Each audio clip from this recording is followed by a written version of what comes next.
राजस्थान का सीकर जिला। यहाँ पर पुलिस ने 25 साल और 30 साल के दो लोगों को गिरफ्तार किया है। दोनों बोलेरो में सवार थे और इन दोनों पर आरोप है कि इन्होंने 52 साल के गफ्फार अहमद पर उस वक्त हमला कर दिया जब इनके कहने पर उन्होंने नरेंद्र मोदी जिंदाबाद और जय श्री राम के नारे नहीं लगाए। दोनों दोनों कार चालक जो कि बोलेरो में सवार थे, दोनों ने ही शराब पी रखी थी और ऐसे में इनको एक दाढ़ी वाला ऑटो वाला दिखाई दिया और इन्होंने सोचा कि क्यों ना उसके साथ मस्ती की जाए। बड़े अफसोस की बात है कि अपनी सोच को दूसरे ऊपर थोपना, अपने राजनीतिक जो आपकी सोच है, आपके लिए राजनीतिक रूप से जो आपका नेता पसंद है उसको दूसरों पे थोपना और अपने भगवान की दूसरों से जय बुलवाना, वो भी ज़बरदस्ती एक फ़ैशन सा हो गया है। और इस फैशन में लोग अपनी काफ़ी ज़्यादा बड़ा ही समझते हैं, चाहे कोई सामने वाला बोलने को इच्छुक हो या ना हो। कुछ ऐसा ही हुआ 52 साल के गफ्फार के साथ। पुलिस कंप्लेन में गफ्फार के भतीजे ने कहा है कि उनके चाचा, जिनकी उम्र 52 साल है, वो ऑटो चलाकर अपना गुजारा करते हैं।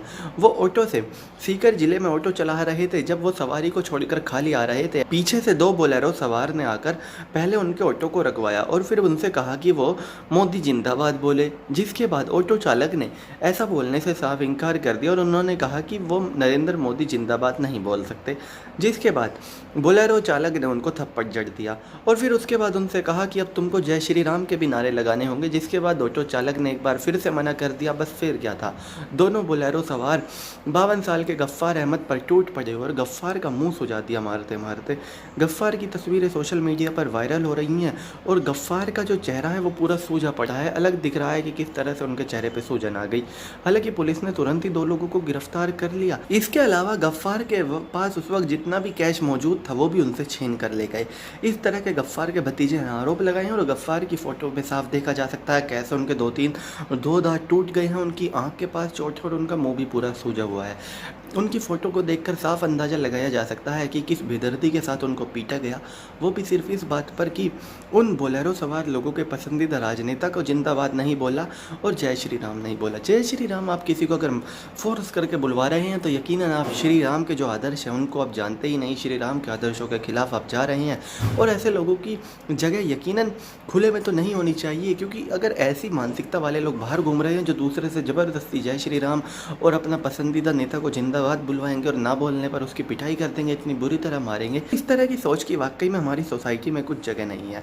क्योंकि इस तरह की सोच वाले लोगों को की जगह पाकिस्तान में है। पाकिस्तान में इस तरह की सोच रहती है कि जो अल्लाह को नहीं मानता वो उस देश में रहने के लायक नहीं है, उसकी पिटाई कर दी जाती है। यहाँ तक उसको ब्लास्फेमी का झूठा केस डालकर उसको जेल में डाल दिया जाता है, यहाँ तक कि फांसी पर चढ़ा दिया जाता है।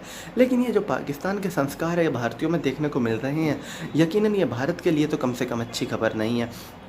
पाकिस्तान में ऐसा ही होता है, जो वहाँ पर अल्लाह को नहीं मानता और वो कहता है कि मेरा तो दूसरा धर्म है, मैं अल्लाह को नहीं मानता, उसके ऊपर झूठा केस डाल दिया जाता है ब्लास्फेमी का कि इसने अल्लाह का अपमान किया और अल्लाह के अपमान की जो सज़ा है पाकिस्तान में वो फांसी है।